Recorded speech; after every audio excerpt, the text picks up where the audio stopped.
वर्दीधारी बोले दबंगों ने पीटा है तो इलाज कराओ और घर जाओ।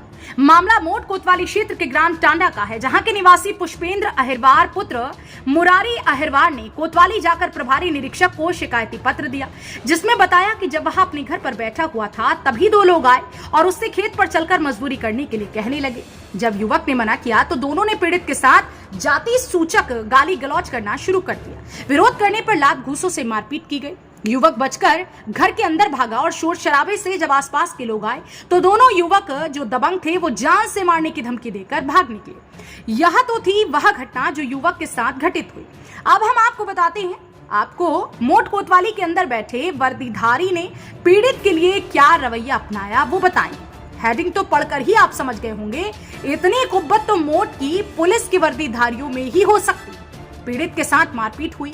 प्रार्थना पत्र लेकर जैसे ही कोतवाली के अंदर पहुंचा, मुस्तैदी से वर्दी को कस कर बैठे वर्दीधारियों के हृदय में छुपा वर्दी का फर्ज अचानक से जागृत हो गया। युवक से प्रार्थना पत्र लिया, घटना सुनी और पीड़ित की चिंता सताने लगी। चिंता से सने हुए जो शब्द वर्दीधारियों के मुंह से निकले वह भी सुन लीजिए। युवक ने प्रार्थना पत्र देने के बाद कहा, साहब मुझे मारपीट से चोट आई है, कृपया मेरा मेडिकल परीक्षण करवा दीजिए। इस पर वर्दीधारियों के श्रीमुख से अचानक ही न्याय प्रिय शब्द जागृत हो गए। बोले, अगर पिटकर आए हो तो जाओ सरकारी मेडिकल में अपना इलाज भी करा लो। सीएचसी जाना, 1 रुपए का पर्चा बनवाकर अपना इलाज करा लेना और घर में जाकर चैन से सो जाना।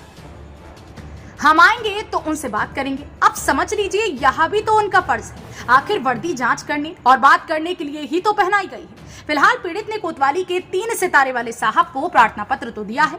युवक ने साहब के आदेश अनुसार सीएचसी जाकर इलाज कराया। इलाज तो कराना ही था, साहब ने मेडिकल परीक्षण कराने से जो मना कर दिया था। अब आगे क्या होगा ये सोचने की ज्यादा जरूरत नहीं है, आगे जांच होगी। जांच के दौरान गुलाबी नोटों के तले दबकर युवक का प्रार्थना पत्र दम तोड़ देगा और विजय हो जाएगी कोतवाली के भीतर बैठे वर्दीधारियों के फर्ज। जब तक जांच होगी तब तक युवक की चोटें ठंडी पड़ जाएंगी और फिर होगा मेडिकल परीक्षण, तब जाकर करेंगे 3 सितारे वाले साहब युवक के साथ न्याय। जब मामले की जानकारी के लिए हमारी टीम ने कोतवाली निरीक्षक से संपर्क करने की कोशिश की तो रिंग जाने के बाद भी साहब ने 2 बार फोन नहीं उठाया। वहीं क्षेत्राधिकारी स्नेहा तिवारी ने कहा, मामला मेरे संज्ञान में नहीं है तथा प्रभारी निरीक्षक के द्वारा भी इस प्रकार की कोई जानकारी नहीं दी गई। मामले की जांच कराकर कार्यवाही की जाएगी। न्यूज 30 एक्सप्रेस के लिए मोट क्षेत्र से मनोज कुमार निराला की रिपोर्ट। क्या नाम है भैया? पुष्पेंद्र, कहाँ के निवासी हैं? ग्राम टांडा। क्या घटना हुई है आपके साथ? मैं घर पे बैठा था तो उन्होंने कहा मेरे साथ चलो, मैंने जाने से मना किया। किसने कहा? राम नरेश विवेक कुशवाहा। जी। तो मैंने मना किया तो उन्होंने मुझे मारा।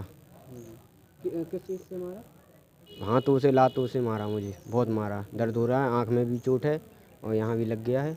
कुछ शिकायत नहीं की आपने? मैं थाने गया था तो वहाँ सुनवाई भी नहीं हो रही मेरी। क्या कहा उन लोगों ने? उन लोगों ने कहा दवा ले लो और घर जाओ और मैं आऊँगा तो उससे बात करूँगा, ऐसा।